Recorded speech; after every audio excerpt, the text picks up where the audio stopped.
How not to look desperate in a relationship. You're beautiful and I love you, I yelled as I stood alone on the cliff, and my echo replied.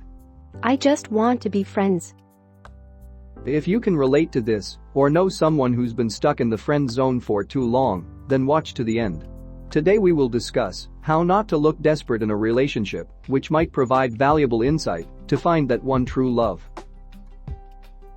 Try not to be too nice. Another way to appear desperate is to please everyone at your cost. It sends the wrong message when you can do practically anything to keep a relationship going. It will make you feel more at ease if you realize that you don't always have to be overly kind to keep the appropriate person in your life. Don't always be available. There's a distinction to be made between spending quality time with a crush and always being available.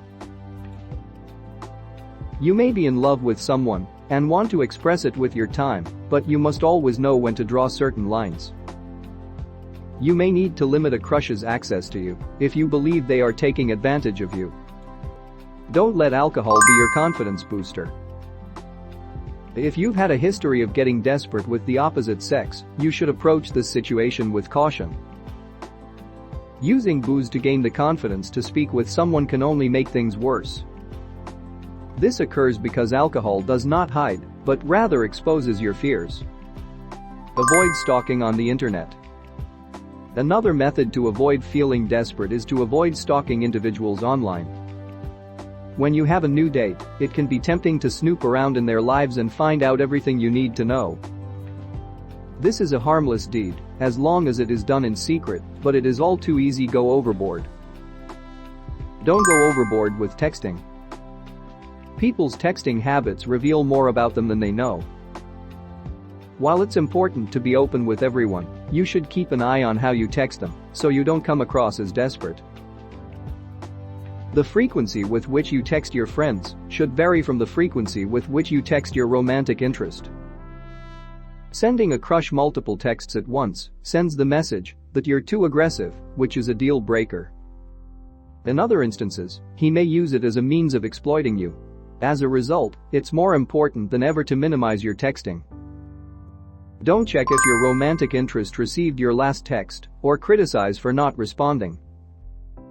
Never, ever ask the romantic interested party if they received your last text. Assume they did and that their silence is due to a reason.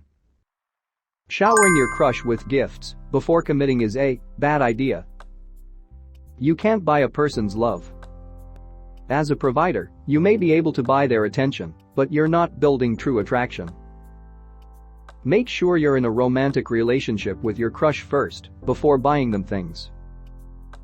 Unannounced visits to her workplace or home. Yes, it's cute in the movies, but it's largely horrifying in real life, and it's quite creepy. Many men do this in order to compel a lady to interact with them. You then put her in a position where she has no choice but to speak with you, even if it is inconvenient for her. Women too take their work seriously, and they don't want their bosses to see them flirting on the job. You're only going to make her feel uneasy.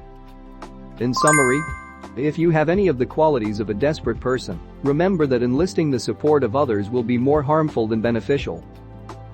Instead, confide in a trusted friend who you know will be able to assist you in resolving your problem. If you engage in your goals and enjoy them, you can be happy as a single person. You will be content without thinking about a future relationship if you concentrate more on your personal goals. Furthermore, you will find it rewarding to reach your goals prior to meeting that special one. Please like, share and subscribe. If you're interested in how to lose weight without exercise or how to lose belly fat fast, click the link in the description below.